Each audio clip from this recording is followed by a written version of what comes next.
Hello everyone, today we will learn about how we can change the notification sounds on our iPhone. So the only thing you have to do is just go up in your settings, scrolling down until you got the sound and haptics.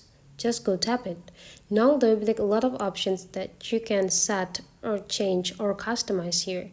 Now if you want to change the sounds of your ringtone, there will be an option ringtone here. Just go click it, and there will be a lot of type of sounds that you can pick here. The default will be reflection, but if you want to change it, you just need to pick one of them. Or if you want to have another option, you can just download all purchases tones, or you can go into the tone store.